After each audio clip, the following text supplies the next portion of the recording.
Hello students, ഇന്ന് നമ്മൾ history second chapter world in the 20th century എന്ന ചാപ്റ്ററാണ് ഡിസ്കസ് ചെയ്യുന്നത്. ഈ ചാപ്റ്ററിൽ തുടങ്ങുമ്പോൾ തന്നെ നമുക്ക് ആഫ്രിക്കയുടെ മാപ്പ് കാണാം, 1914 മാപ്പ്. അതിൽ നമുക്ക് എന്താ പെക്യുലാരിറ്റി കാണുന്നതെന്ന് വെച്ചിട്ടുണ്ടെങ്കിൽ അതിൽ കൺട്രീസൊക്കെ സ്ട്രെയിറ്റ് ലൈൻസ് ആയിട്ടാണ് ഉണ്ടാവുന്നത്. അത് എന്തുകൊണ്ടാണ്? Why do the African countries share straight border lines? അതാണ് ഫസ്റ്റ് ക്വസ്റ്റ്യൻ, ക്രിട്ടിക്കൽ ക്വസ്റ്റ്യൻ ചോദിച്ചിരിക്കുന്നത്. അതിന് ആൻസർ എന്താണ്? Yes, you all know that നമുക്ക് കോളനൈസേഷൻ, ഇന്ത്യ ഒരു കോളനി ആയിരുന്നു, ബ്രിട്ടീഷുകാരുടെ കോളനി ആയിരുന്നു. അതുപോലെ തന്നെ ആഫ്രിക്കയും കോളനി ആയിരുന്നു. അപ്പം അതിൻ്റെ നാച്ചുറൽ റിസോഴ്സസിനെ പാർട്ടീഷൻ ചെയ്തതാണ് 20th സെഞ്ച്വറിയിൽ. നമുക്ക് ആ പാർട്ടീഷനെയാണ് നമുക്ക് എന്ത് കാണാൻ പറ്റുന്നത്? ആ സ്ട്രെയിറ്റ് ലൈനായിട്ട് നാച്ചുറൽ റിസോഴ്സസിനെ ഡിവൈഡ് ചെയ്തതാണ് സ്ട്രെയിറ്റ് ലൈനായിട്ട്. അതുകൊണ്ടാണ് അവിടുത്തെ കൺട്രീസൊക്കെ നമുക്ക് സ്ട്രെയിറ്റ് ബോർഡർ ലൈനായിട്ട് കാണുന്നത്.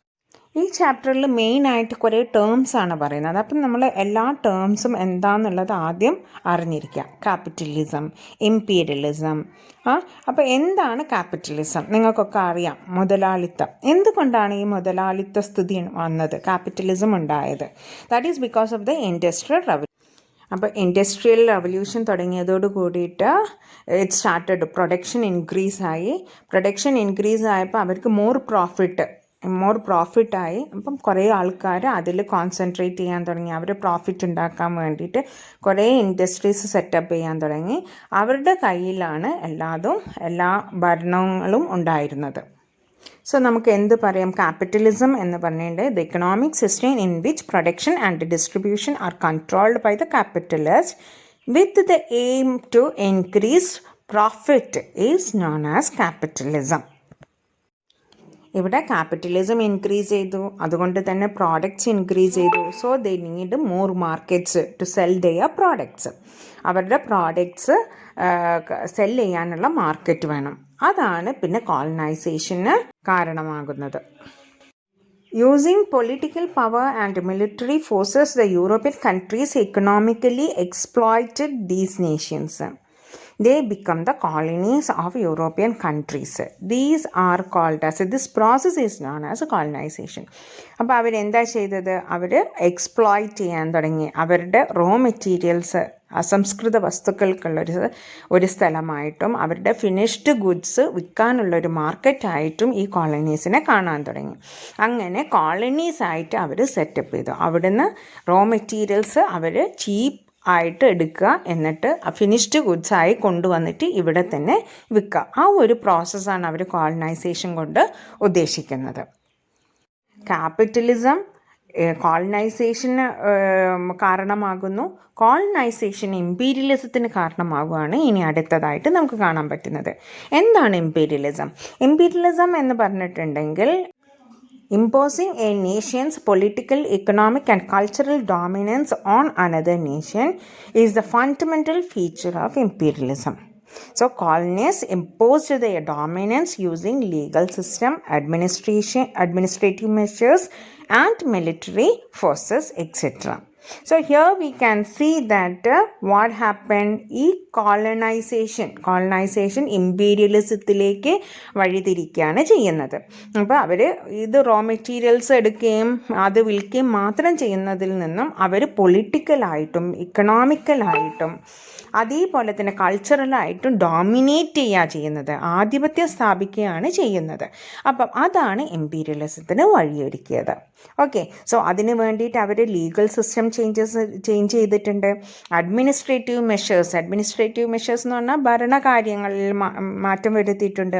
മിലിറ്ററി ഫോഴ്സസിൽ മാറ്റം വരുത്തിയിട്ട് അങ്ങനെ തുടങ്ങിയ കുറേ കാര്യങ്ങൾ മാറ്റം വരുത്തിയിട്ട് അവരുടെ അധീനതയിലാണ് ഈ കൺട്രീസിനെ, ഈ കോളനീസിനെ ആക്കുന്നത്. അതാണ് നമുക്ക് ഇംപീരിയലിസം എന്നുള്ളത് കൊണ്ട് ഉദ്ദേശിക്കുന്നത്.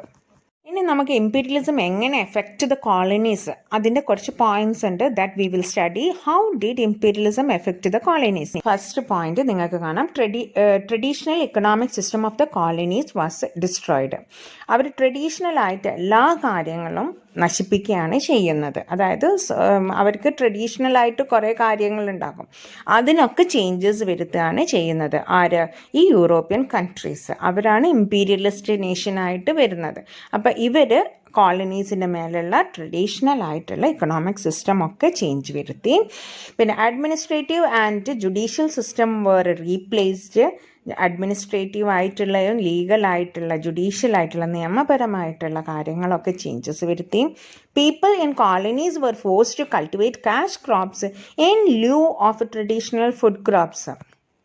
ഫുഡ് ക്രോപ്സ് എന്ന് പറഞ്ഞാൽ റൈസ്, വീറ്റ് പോലെയുള്ള ഭക്ഷണത്തിന് വേണ്ട ക്രോപ്സ് കൾട്ടിവേറ്റിന് പകരമായിട്ട് അവർ കോട്ടൺ, ഇൻഡിഗോ എന്ന് പോലെയുള്ള അവർക്ക് വേണ്ട ക്രോപ്സ് കൾട്ടിവേറ്റ് ചെയ്യേണ്ടത് നിർബന്ധിതരായി, ഫോഴ്സ്ഡ് ചെയ്യും. Poverty and unemployment increased. അപ്പം പണിയെടുക്കുന്ന ആൾക്കാർക്ക് കൂടുതൽ സമയം പണിയെടുക്കണം, അങ്ങനെയുള്ള അൺഎംപ്ലോയ്മെൻറ്റും ഇല്ലാത്തവർക്ക് ഒന്നുമില്ല. അപ്പോൾ poverty and unemployment was there and the national resources were widely exploited. അവരുടെ ആവശ്യത്തിന് വേണ്ടി ഫോറസ്റ്റ് ഒക്കെ കട്ട് ചെയ്ത് അവർ എന്തായി കൾട്ടിവേഷന് വേണ്ടിയിട്ട്, കൾട്ടിവേഷൻ പ്രോസസ്സിന് വേണ്ടിയിട്ട് അവർ പിന്നെ മുഴുവനായിട്ടും എന്താ ആഫ്റ്റർ എഫക്ട്സ്, കോൺസിക്വൻസസ് എന്താണെന്ന് പോലും നോക്കാതെ അവർ കട്ട് ചെയ്തിട്ട് അതിന് വേണ്ടിയിട്ട് അഗ്രികൾച്ചറും കാര്യങ്ങളൊക്കെ പ്ലാൻ ചെയ്യാൻ തുടങ്ങി. പിന്നെ indigenous arts, literature, language, culture and education system വരെ ഡിസ്ട്രോയിഡ്. അപ്പം അവരുടെ ലിറ്ററേച്ചർ, അവരുടെ സാഹിത്യപരമായിട്ടുള്ള ആർട്സ്, അവരുടെ ലിറ്ററേച്ചർ, അവരുടെ ലാംഗ്വേജ്, അവരുടെ കൾച്ചർ, അവരുടെ എഡ്യൂക്കേഷൻ സിസ്റ്റം ഒക്കെ ചേഞ്ചസ് വരുത്തി. നമുക്ക് ഇന്ത്യയുടെ കാര്യം തന്നെ എടുത്ത് നോക്കിയാൽ അറിയാം, ഗുരുകുല വിദ്യാഭ്യാസവും കാര്യങ്ങളുമായിട്ടാണ് നമ്മുടെ ഇന്ത്യ പോയിക്കൊണ്ടിരുന്നത്.